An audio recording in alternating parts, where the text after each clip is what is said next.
What's up, Leonardo? It's been a good 10 years since the last time we met, so time flies.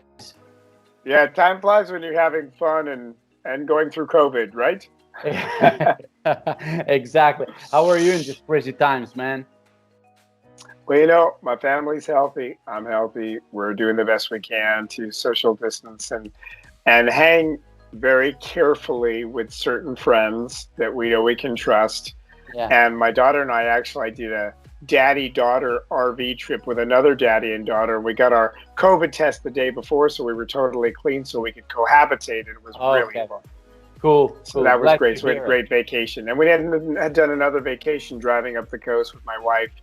And we just wear masks and just be as careful as we can. It's pretty simple to be careful. And a lot of people are just in denial and just careless. And if people just paid more attention, we could have, slowed down.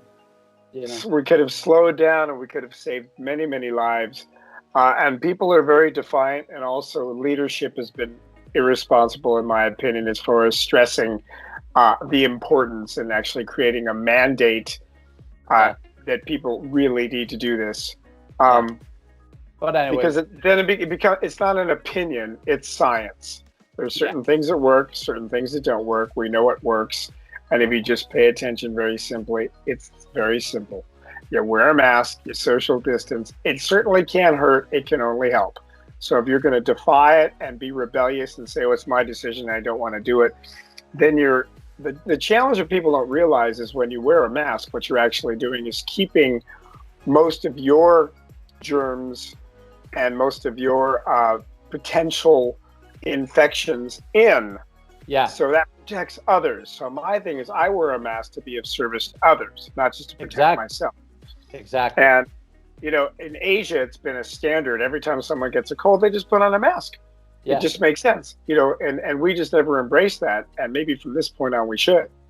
Yeah. Anyway, that's my opinion. Yeah, we're trying to, get over this crazy time as best as we can, right? Yeah. So, man, how's work? How are you as a professional musician going along in these times? Well, it's interesting. I have two careers. I have my career as a drummer, professional drummer, and I have my career as a professional speaker.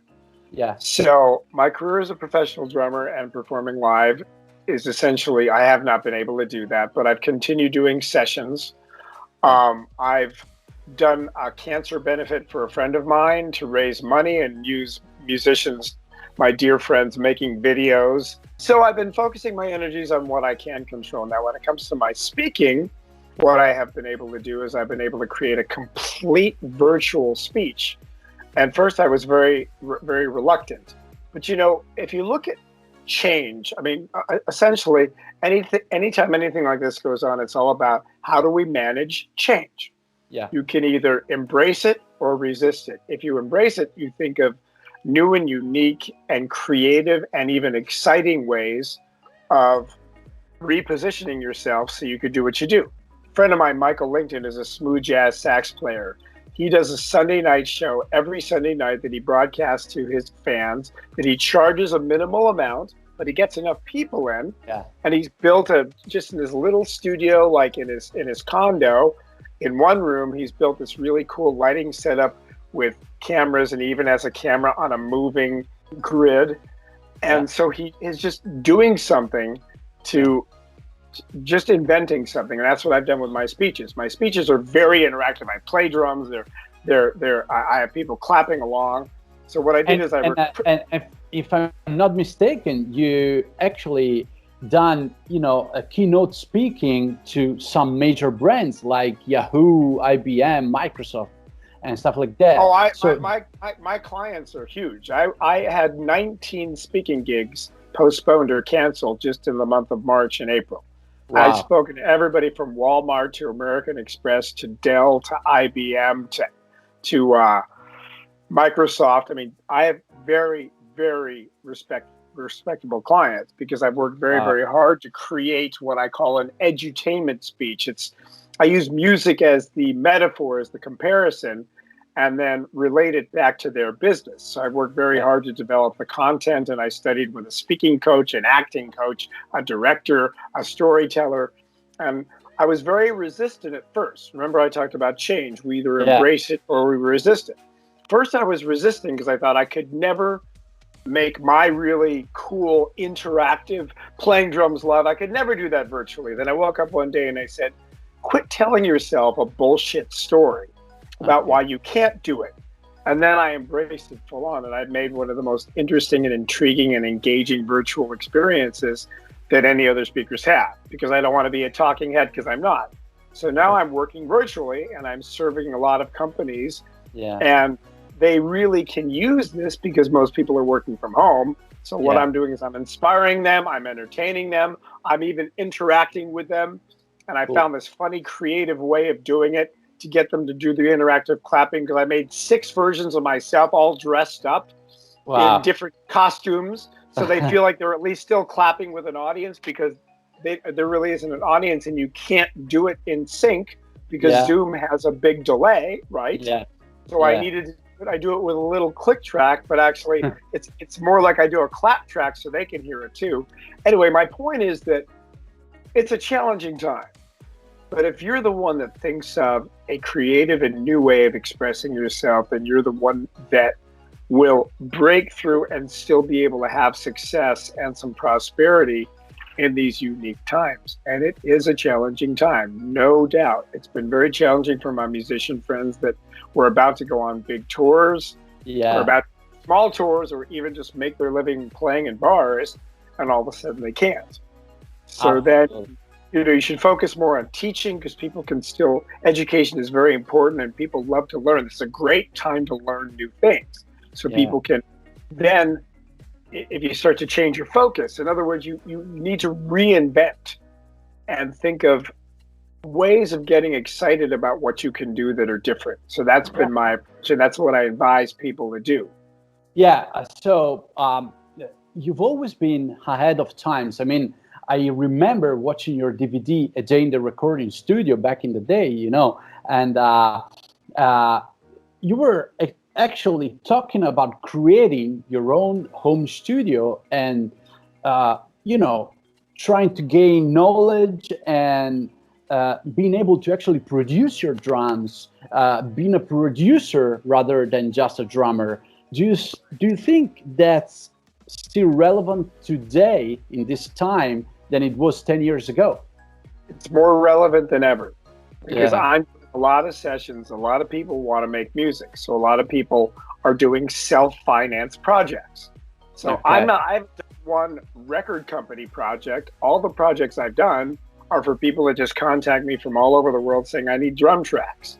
So I bring my engineer partner, Eric Goebel, who's a brilliant engineer. We go into the studio that I've set up, which I used to have in a bedroom. Now I actually have a studio, but it's the same thing. And then I just create the drum tracks. Everything's done online. So now more than ever, I know so many musicians that are doing more sessions than they used to, because all these other people have all this time to write music. I mean, if you're not working, or if you're sequestered and you can't go anywhere, in other words, you look at it as an opportunity rather than as a hindrance or a problem. Because there are more people that are using this chance to be creative and need drums and need the interaction of live musicians. So it's up to you to get online, get on Facebook and say, I'm available. Here I am. I'm a drummer. I can do this. This.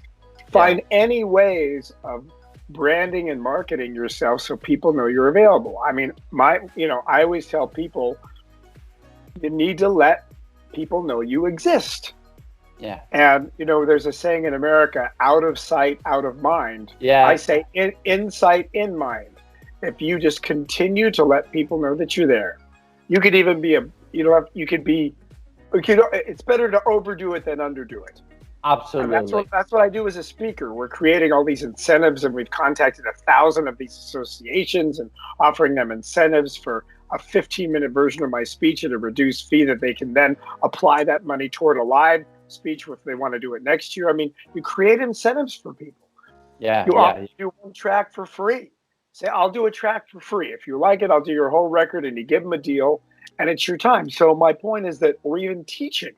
I mean, there's so many opportunities because people, again, they've got time on their hands. They want to learn drums. They want to learn another instrument. They want to learn things. So I say, view it as an opportunity rather than an obstacle. Okay. And the more you think in those terms, the better your chances are of actually manifesting and creating something of value. And remember, it's not just for you. You are being of service and you are being of value to other people.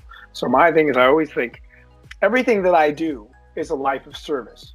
When I'm on stage with Pink, I'm being of service to her. I'm being of service to the musicians. I'm being of service to the audience. I'm being of service to the crew. My feeling is like, if everybody around me is taken care of, I'm fine. So I just look at my whole life as a life of service.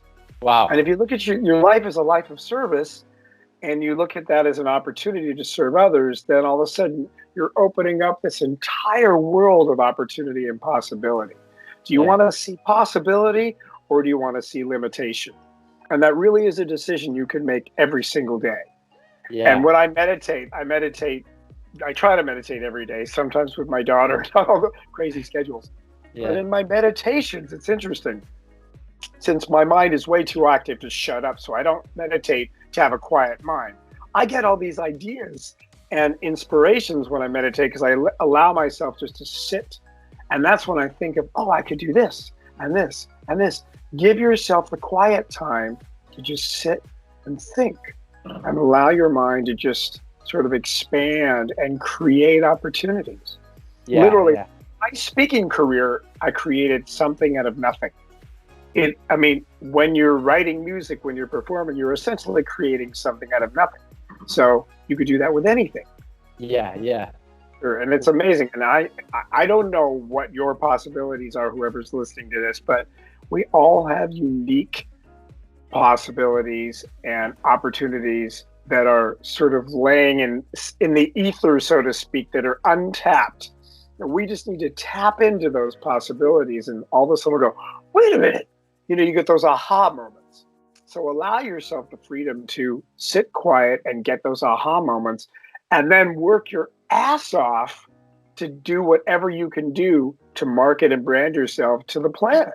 Yeah. Because there are always opportunities. There are always people looking for your services that can use what you have to offer. If you're creative enough to be able to find those people and creative enough to refine what you do and do the work. Yeah, that's great advice. And I'd like you to talk a little bit about how you can actually manage your time being involved in so many stuff, recording session, keynote speaking, being a father, a husband, like you said, it's pretty challenging, to have a balanced life. How can you manage to do that? I have a pretty simple way of doing things that I learned from my life coach and the gentleman who's the co-writer of my upcoming book on the power of attitude, Dr. Jim Samuels. And he was talking about some president, it was either Eisenhower or Roosevelt. And he said that he used to get up every day and he would make a quadrant. In other words, 4 squares. Yeah. Put the most important things in this square, the least important things in this square, the second most important, the third most important. So I basically color code my calendar that way. Okay. And I every day I decide what are going to be the most important things I need to focus on, and I put those in a certain color. Second most important, the next color. So I literally just prioritize my day based on what is the most important stuff that I need to do. And also at a point, I turn off and spend time with my family. I mean, the reason why I'm doing this is so I can have a great family life. So if I become a workaholic and work all the time, then I don't get to see my family. I don't get to celebrate the fruits of my efforts. Yeah. So it's critical. And I also take the little times just to celebrate during the day. I mean, my daughter has started school. She's here. She's in the other room during her school on Zoom. So, and just earlier, I was in my room and I got a FaceTime call from my wife and my daughter. They were in the other room. My daughter had a 10-minute break. They're like, Daddy, come in here. I said, okay, I'm coming. So you need to celebrate those small moments.